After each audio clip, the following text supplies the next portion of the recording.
Good morning, everyone, and I would like first to thank you for coming back to Palestine, and I'm really proud to be here sitting talking to you, discussing some economic highlights and giving you what we went through, where we are now, and where we are aiming for, and how the Palestinian Network can help us achieve our noble objective of having democratic Palestine, strong economically, politically, socially, etc.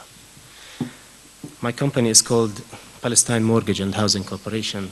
It was established in the year 1999 through an initiative with the World Bank, with the late President Arafat in 1998. The idea was to create a special purpose vehicle to move forward the mortgage finance in Palestine, to give equal opportunity to Palestinian citizens to own their own homes through providing long-term loans, so that they can afford buying these houses. Of course, interest is fixed and visited every 5 years. The World Bank is a founder, board member, equity shareholder with us, and so are the Development Bank of Germany, the CCC, the Arab Bank, the PIF, and PEDICO. Our capital is $20 million, and we had like a soft loan for like $17 million just to kick off. And the idea is to gain mortgages, accumulate mortgages, and ultimately issue bonds and sustain the business in the long run. You can know more about us through visiting our website, pmhc.com. I'll give some valuable websites that you can visit and know more about the economy and related topics to mortgages. Well, I don't know how much you know about the land here. Maybe you know from the maps that, or after Oslo, we have the land was cut and redecorated in a way that is area A, B, and C, whereas central cities are in area A, and the rest, urban, rural, are in B and C. Palestinians cannot build in area C without getting the permission from the Israelis. Area C is like 60% of the land. The land registration is the main problem, because during the period 1948-67, the Jordanian system tried to register lands at that time, and they started from up north. So you can see that Jenin, for example, is fully registered. Whereas when you go south to Nablus, then Ramallah, Bethlehem, and Hebron, the areas are, it's like 10–15% registered, and some areas are nearly below 5% registered. And this is, of course, a problem, because you cannot gain a mortgage or exercise your right in a mortgage in areas that are not registered. Nevertheless, and because the president and all the ministries and the major NGOs are located in Ramallah. Ramallah is like occupying like 80% of the mortgage of the housing and real estate investments in Palestine now.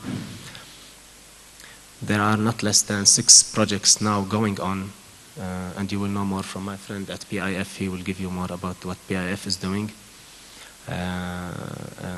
Some housing complexes, etc., and new neighborhoods that are being established in northern Ramallah, south of Nablus, and north of Ramallah. The total housing loans, Dr. Jihad talked about our banking sector, and I will give you some specific highlights, like on micro level. The total facilities granted to the banking sector is around $2 billion, 1.7 something billion dollars, out of around $7 billion of deposits. So deposits to lending ratio, like 34, 35, 38, goes down to 34%. This is the ratio. Out of the total deposits of 7 billion, there are only 1% utilized in real estate loans. Imagine, only 1%, like $109 exactly million extended by the banking sector for both commercial and personal. And if you take just, if you split it 50-50, just take for the sake of easier calculation, you conclude that around only $50 million are invested in housing loans, and the other 50 is for building commercial buildings. But the total, as per PMA, last statistics released on the 31st December 2009, was $109 million. So the market is small, but the demand is smaller. And the idea here in Palestine, unlike any other countries, and for you, this is really major for you to know. Here, the demand is stimulated by the supply of housing. So it's like the reverse of the ABC guide to economics. You need to supply so that people will demand. Why? I don't know. But I will tell you something that is really unique in Palestine here, is that our saving habit is high, for obvious reasons, of course, because people really feel insecure day and night. And therefore, the volume of investment, the quantity of investments, and the frequency of investments are low, again, for obvious reasons. Housing loans are not an exception, but now, because the trend of establishing new projects, people are investing. People are borrowing. The figure 109 million was much lower 2-3 years ago. So it's not that I know 109 is low, but yet it was lower. Our market share is like 15% only. People do not have until now, unfortunately, the culture of mortgage lending, because people don't like really, or they don't prefer to engage in long-term loans. Again, for the insecurity thing. This is being changed now, and I'll tell you how and why. When I touch on the legal framework and the law and order, etc. Now there are initiatives from the World Bank to settle the unregistered lands.